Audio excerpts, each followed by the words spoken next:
विजेते second lieutenant Arun Khetrapal. Arun Khetrapal यांचा जन्म पुण्यात 14 ऑक्टोबर 1950 मध्ये झाला. त्यांच्या घराण्याला लष्कराची परंपरा लाभली होती. त्यांच्या पणजोबांचे वडील शीख सैन्यात होते. चिलीपनवाला येथे 1848 मध्ये ब्रिटिशांबरोबर झालेल्या लढाईत त्यांचा सहभाग होता.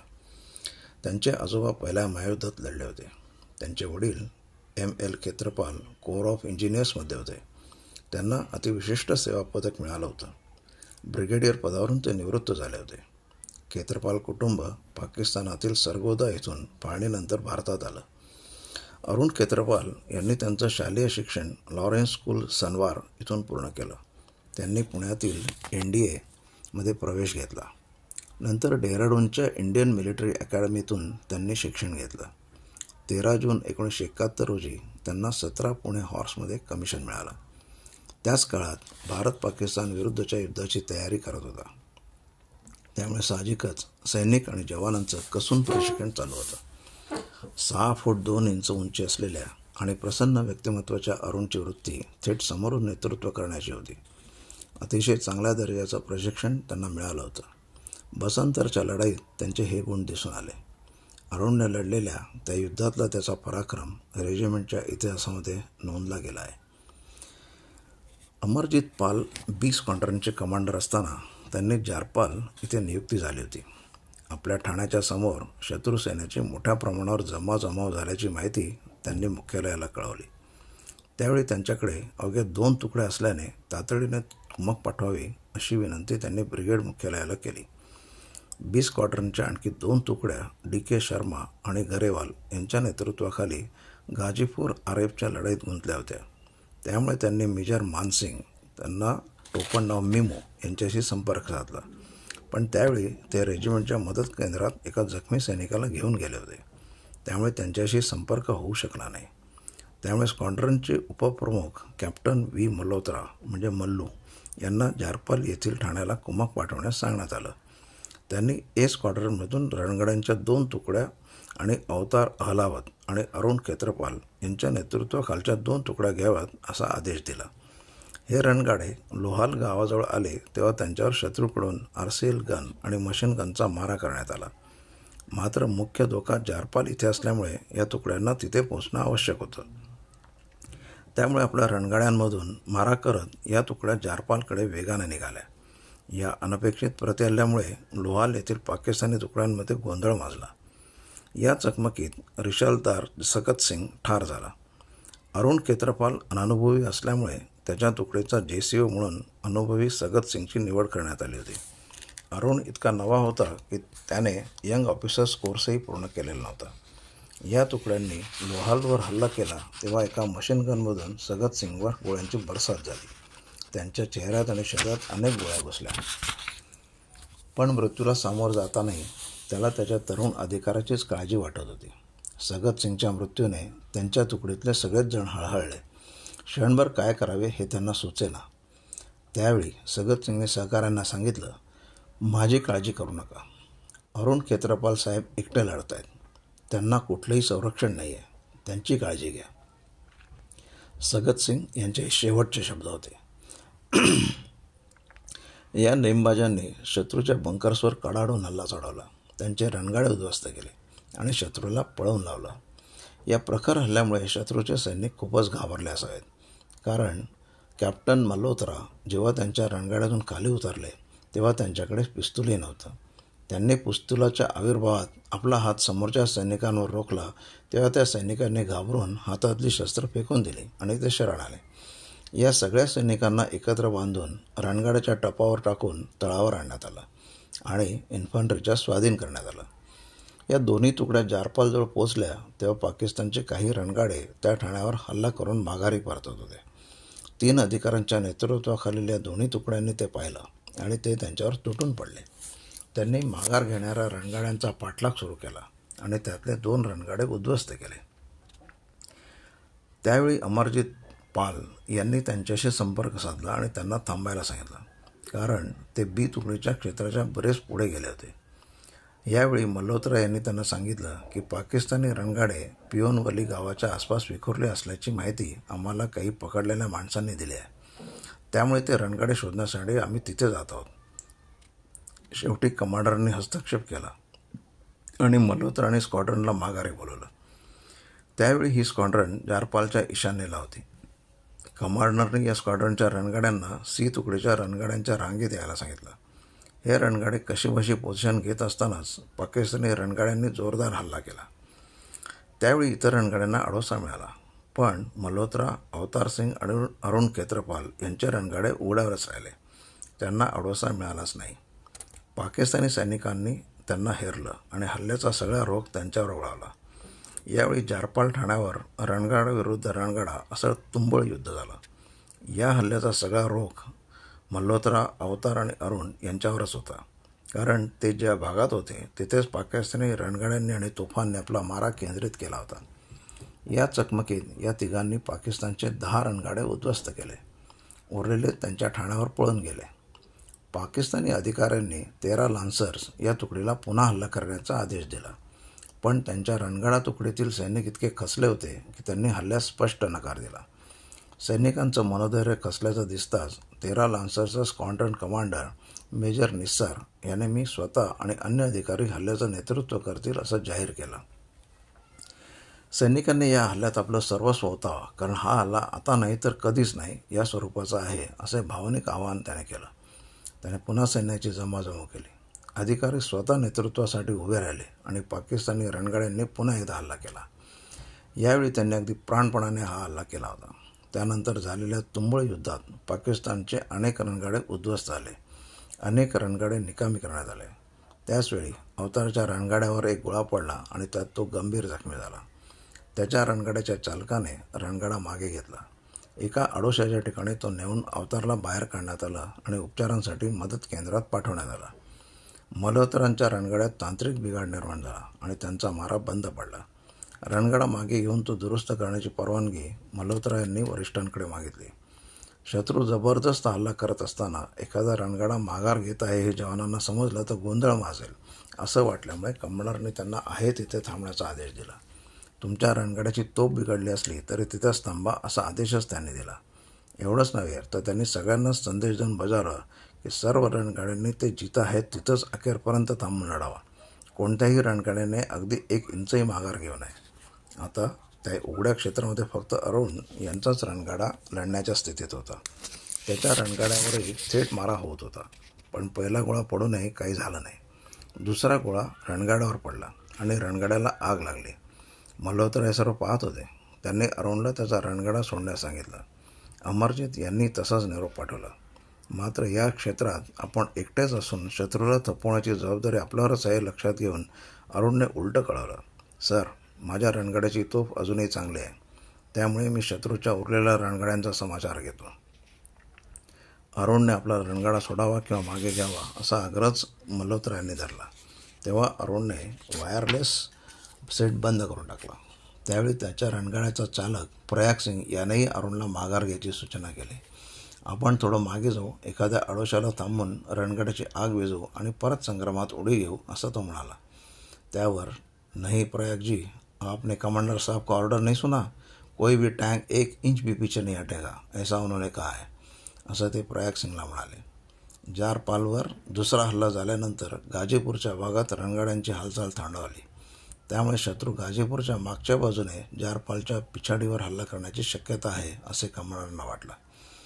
त्यामुळे त्यांनी मेजर मानसिंग यांना आदेश दिला की त्यांनी ए स्क्वॉड्रनच्या दोन्ही आघाड्यांवर समतोल साधावा. त्यामुळे अरुण ज्या भागात होता त्या भागात मदत करण्यासाठी मेजर मानसिंग मीनू जात होते. पण तत्पूर्वी अरुणला वाटलं की त्याच्या एकट्याच्या बळावर हल्ल्याला तोंड द्यायचं आहे. आतापर्यंत निस्सारच्या स्क्वॉड्रनमधील बहुतांश रणगाडे रिकामे झाले होते. फक्त 4-5 रणगाडे उरले होते. त्यात निस्सार यांचाही रणगाडा होता.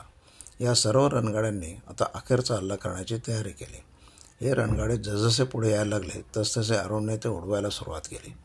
एका पाठोपाठ एक रणगाडे निकामी बनत होते. ही लढाई पाहताना असं वाटत होतं की या तरुण अधिकाऱ्याचं शौर्य तर सोडाच, पण त्याने नष्ट केलेल्या रणगाड्याची संख्याही पुरेशी बोलकी आहे.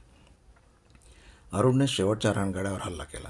त्याने नष्ट केलेला तो रणगाडा निस्सार यांचा होता. त्याने नष्ट केलेला तो शेवटचाच रणगाडा होता. त्यावेळी तो रणगाडा त्याच्यापासून अवघ्या 75 मीटर अंतरावर होता. त्यावेळी त्याच्या रणगाड्यावर चौथा आघात झाला. त्यात त्या रणगाड्याचं छत फाटलं. त्यामुळे झालेल्या स्फोटात सोवार ननसिंग हा ऑपरेटर ठार झाला. अरुण खेत्रपाल आणि त्याचा गनर नथू सिंग हे जखमी झाले. पण खेत्रपाल यांच्या जखमा तीव्र होत्या. त्यावेळी त्याचा चालक सोवर प्रयाग सिंग याने प्रसंगावधान राखून लढाईच्या एवढ्या धुमश्य करीत नथू सिंग याला त्याच्या स्क्वॉड्रनच्या दुसऱ्या एका रणगाड्यात नेऊन ठेवलं. हा रणगाडा युद्धभूमीपासून थोडा बाजूला झाला होता आणि सुरक्षित ठिकाणी होता. या प्रयत्नात त्याच्याही पायाला एक गोळी लागली आणि तो जखमी झाला. पण त्याची पर्वा न करता तो त्याच्या मूळ रणगाड्याजवळ झाला. या रणगाड्याला लागलेली आग त्याने विझवली आणि रणगाडा थोडा मागे घेतला. यावेळी अरुण जिवंत असल्याचं त्याच्या लक्षात आलं. अरुणने त्याला पाणी मागितलं. त्यावेळी पहाटेची वेळ होती आणि कडाक्याची थंड होती. गार पाण्यामुळे अरुणला त्रास होईल असं वाटल्याने प्रयाग सिंग याने रणगाडीतील विजेच्या शेगडीवर चहा तयार केला. दरम्यान त्याने बिनतारी यंत्राद्वारे नायब रियाल सिंग हमीर सिंग यांच्याशी संपर्क साधला. हमीर सिंग त्याचा रणगाडा जवळच होता. हमीर सिंग बाहेर आला आणि त्या दोघांनी अरुण खेत्रपाल याला रणगाड्यातून बाहेर काढण्याचा प्रयत्न सुरू केला. पण त्याचवेळी अरुण कोसळला आणि त्याचा मृत्यू झाला. अवघ्या 6 महिन्यांची सेवा झालेला हा तरुण अधिकारी. रणगाड्याला आग लागल्यानंतरही तो लढत राहिला आणि आपल्या देशाच्या आणि रेजिमेंटच्या सन्मानासाठी त्याने आपला देह समर्पित केला. स्वतःला प्रत्यक्ष युद्धाचा फारसा अनुभव नसताना प्रतिकूल परिस्थितीतही शत्रूचा मुकाबला करत त्याने त्याच्या निष्ठेचा आणि पराक्रमाचा प्रत्यय दिला. त्याच्या त्या असीम शौर्याबद्दल त्याला मरणोत्तर परमवीर चक्र प्रदान करण्यात आले. 1990च्या दशकाच्या प्रारंभी भारत आणि पाकिस्तान यांचे संबंध सुधारण्याच्या दृष्टीने दोन्ही देशांच्या नागरिकांनी परस्पर संवाद साधावा या हेतूने ट्विन ट्रॅक डिप्लोमसी या योजनेखाली एक उपक्रम राबवला गेला. त्यावेळी अरुण खेत्रपाल यांचे वडील ब्रिगेडियर M.L. खेत्रपाल यांना पाकिस्तानातून संदेश यायला लागले. पाकिस्तानचा एक निवृत्त ब्रिगेडियर आपणास भेटू इच्छितो असा एक संदेश त्यात होता. 2001मध्ये ब्रिगेडियर खेत्रपाल यांनी पाकिस्तानातील त्यांचं जन्मगाव सरगोदा इथे भेट देण्याचा मनोदय व्यक्त केला. ट्विन ट्रॅक डिप्लोमसी योजना राबवणाऱ्या एका अधिकाऱ्यांशी बोलताना त्यांनी ती इच्छा व्यक्त केली. त्यानुसार त्यांना पाकिस्तानचा व्हिसा मिळाला आणि त्यांच्या सरगोदा भेटीची सर्व तयारी केली गेली. ते जेव्हा लाहोर विमानतळावर उतरले तेव्हा ब्रिगेडियर ख्वाजा मोहम्मद निसार यांनी त्यांचं स्वागत केलं. पाकिस्तानातील मुक्कामात ब्रिगेडियर निसार हे ब्रिगेडियर खेत्रपाल यांचे यजमान होते आणि खेत्रपाल यांचं वास्तव्य निसार यांच्या घरीच राहणार होतं. सरगोदाला भेट देऊन आल्यानंतर खेत्रपाल यांचा लाहोरमध्ये 3 दिवस मुक्काम होता. त्या काळात ते निसार यांच्या घरीच राहणार होते. या मुक्कामात स्वतः ब्रिगेडियर निसार आणि त्याच्या कुटुंबियांनी केलेल्या स्वागताने आणि दाखवलेल्या आपलेपणाने ते भारावून गेले.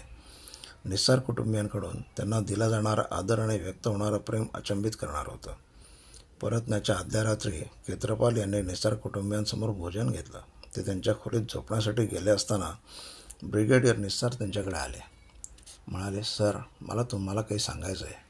मी जे गेल्या अनेक वर्षात सांगू शकलो नाही. तुमच्याशी संपर्क कसा करायचा हा प्रश्न मला पडला होता आणि अनेकदा प्रयत्न करूनही यश न आल्याने मी तो नाद सोडला होता. पण शेवटी नेत्यानेच आपल्याला एकमेकांसमोर आणलं आणि तुम्हाला माझ्याकडे माझे पाहुणे म्हणून पाठवलं. गेल्या 2-4 दिवसात आपण एकमेकांच्या खूप जवळ आलो आहोत. त्यामुळे माझं काम अधिकच कठीण झालं आहे. मला तुमच्या मुलाविषयी सांगायचं आहे. तुमचा मुलगा अरुण हा परमवीर चक्र सन्मान मिळालेला सर्वात लहान वयाचा अधिकारी होता. तो भारताचा राष्ट्रीय हिरो आहे आणि आज आपण एकमेकांचे मित्र आहोत. पण त्या दिवशी 12 पेनच्या लढाईत आम्ही एकमेकांसमोर 2 अनोळखी सैनिक म्हणून उभे ठाकलो होतो. आपापल्या देशाच्या सुरक्षेसाठी आणि सन्मानासाठी आम्ही दोघेही प्राणपणाने लढत होतो. मला तुम्हाला सांगायला अतिशय दुःख होतं आहे की तुमच्या मुलाचा मृत्यू माझ्या हातूनच झाला आहे. अरुणचं रणांगणावरचं साहस वादातीत होतं आणि अत्यंत निर्भयतेने जीवाची पर्वा न करता तो रणांगणावर आपल्या रणगाड्यातून फिरत होता. त्या युद्धात दोन्ही बाजूच्या रणगाड्यांचं बरंच नुकसान झालं होतं. अरुण अतिशय त्वेषाने लढत होता. अखेरीस फक्त आम्हा दोघांचेच रणगाडे समोरासमोर आले. आम्ही एकमेकांवर एकाच वेळी तोफा डागल्या. पण नियतीच्या इच्छेमुळे तो शहीद झाला आणि मी वाचलो. तो कोण होता, किती तरुण होता हे नंतर मला कळलं. लष्करात आम्हाला लढण्याचं आणि कोणतीही दयामाया न दाखवता समोरच्याला ठार मारण्याचं प्रशिक्षण दिलं असतं. पण युद्ध हे तसं व्यक्तिगत नसतं. युद्धात आम्ही फारसा विचार न करता जे करायचं ते करतो. पण सैनिक असण्याबरोबरच आम्ही माणूसही आहोत. त्यामुळे कधीकधी युद्ध हे व्यक्तिगत ठरतं आणि त्याचा मनावर कुठेतरी फार खोलवर परिणाम होतो. ही घटनाही तशीच होती. तुमची क्षमा मागावी असा विचार माझ्या मनात सतत घोळत होता. कारण मी आता तुमची क्षमा मागणार नाही. कारण ही कहाणी सांगताना मला असंच जाणवतंय की यात क्षमा मागण्यासारखं काहीच नाही. त्यापेक्षा मी तुमच्या मुलाच्या शौर्याला सलाम करतो. एवढ्या लहान वयात तो हिमतीनं लढला आणि त्याने देशासाठी प्राणार्पण केलं, याबद्दल त्याला सॅल्यूट. आज मी तुम्हाला भेटतोय त्याचे तुम्ही वडील आहात आणि ज्या संस्कारांनी तुम्ही त्याला वाढवलं त्याबद्दल तुम्हाला सलाम. शेवटी माणसाचं चारित्र्य, संस्कार आणि मूल्य हीच सर्वात महत्त्वाची असतात. ब्रिगेडियर क्षेत्रपाल यांनी निस्तार यांचं बोलणं अत्यंत शांतपणे ऐकून घेतलं. त्यांचा चेहरा अत्यंत शांत होता. ज्याने आपल्याला तरुण मुलाला ठार मारलं त्याला भेटणं ही कल्पना खूप कठीण होती आणि त्याच माणसाकडे पाहुणा म्हणून जाणं, त्याचा पाहुणचार स्वीकारणं ही तर अधिकच कठीण होतं. पण समोरच्या माणसाला त्याने काही वर्षापूर्वी केवळ कर्तव्याच्या भावनेतून केलेल्या कृतीची भावनिक भरपाई करायची इच्छा होती. लढाईच्या जोशात एखादी कृती करणं सोपं आहे, पण नंतर त्याचे परिणाम सहन करणं खूप कठीण आहे असं त्यांना वाटलं. नशीब आणि त्यावेळची परिस्थिती त्या सैनिकाचं भविष्य ठरवते. सैनिकानं तेच केलं पाहिजे ज्याचं त्याला प्रशिक्षण दिलं आहे आणि जो आदेश त्याला दिला आहे.